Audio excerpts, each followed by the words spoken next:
दिग्गज थे कृष्णदेव राय के दरबार में, उन्होंने कौन कौन सी रचनाएं की थी उसको हम जानने का प्रयास करेंगे। तो इस वीडियो को आखिर तक देखिएगा। वीडियो अच्छा लगता है तो लाइक और शेयर जरूर करिएगा। तो चलिए शुरू करते हैं आज के इस टॉपिक को।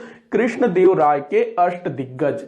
कृष्णदेव राय जो कि विजयनगर साम्राज्य के तीसरे राजवंश तुलु वंश के शासक थे। मैंने बताया था जब मैं विजयनगर साम्राज्य पढ़ा रहा था कि विजयनगर साम्राज्य में 4 राजवंशों ने शासन किया था, संगम वंश, सालू वंश, तुलु वंश और अरविडु वंश। तो ये जो है कृष्णदेव राय विजयनगर साम्राज्य के तीसरे राजवंश तुलु वंश के शासक थे। विजयनगर साम्राज्य के सर्वाधिक महापराक्रमी, सर्वाधिक योग्य शासक माना जाता है कृष्णदेव राय को। ये जो है एक पराक्रमी शासक थे। इन्होंने अपने पराक्रम के बल पर विजयनगर साम्राज्य की सीमाओं का विस्तार किया। साथ ही साथ ये जो है कला प्रेमी, विद्वानों के आश्रयदाता थे। तो इन्होंने जो है अपने राज दरबार में उस समय के जो बहुत सारे जो साहित्यकार थे, कवि थे, उनको आश्रय दे रखा था, अपने दरबार में संरक्षण दे रखा था, उनको लिखने के लिए प्रेरित किया करता था कृष्णदेव राय। कृष्णदेव राय जो है खुद भी विद्वान थे, ये खुद भी जो है लिखा करते थे।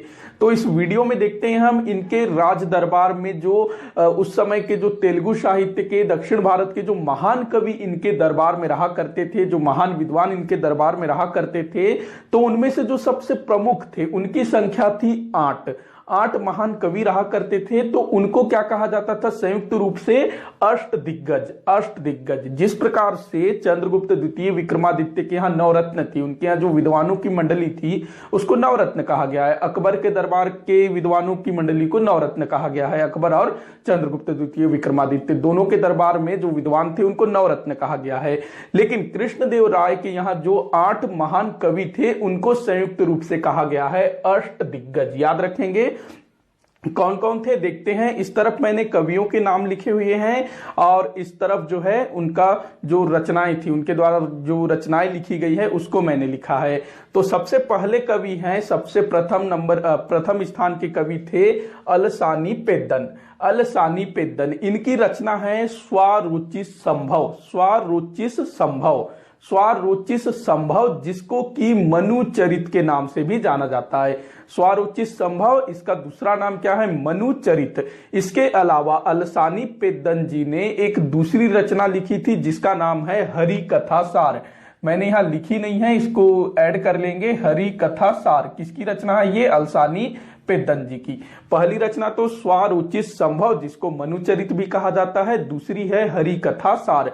देखिए आजकल जो है ना इस टाइप के प्रश्न भी पूछे जा रहे हैं। पहले क्या होता था, जो अकबर के नवरत्न है या फिर शिवाजी के अष्टप्रधान है उन्हीं में से ही प्रश्न पूछा जाता था। लेकिन अब जो है इस टाइप के प्रश्न भी पूछे जा रहे हैं, मतलब कि पहले जहां से प्रश्न नहीं पूछे जाते थे वहां से अब पूछे जा रहे हैं। तो इसको जो है आप लोगों को याद रखना होगा। दूसरे नंबर के कवि हैं नंदी तिम्मन। इनकी रचना है पारिजात हरण। किनकी रचना है? नंदी तिम्मन।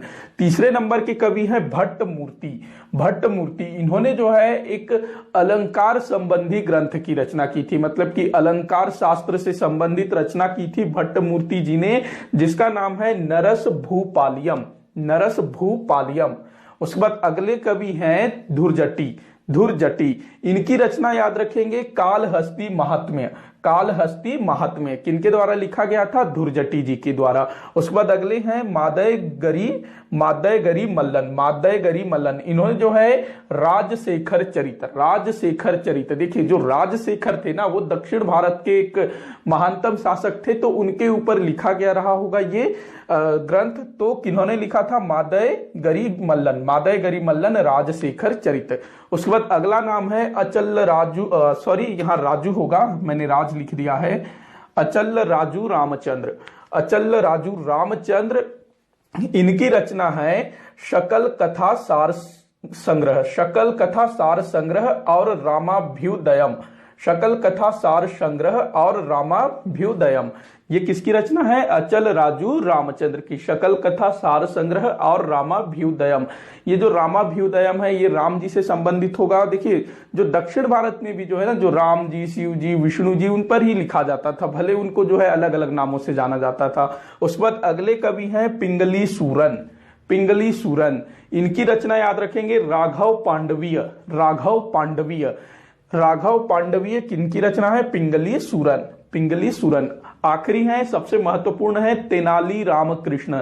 तेनाली रामकृष्ण, ये इनकी रचना थी पांडुरंग महात्म्य।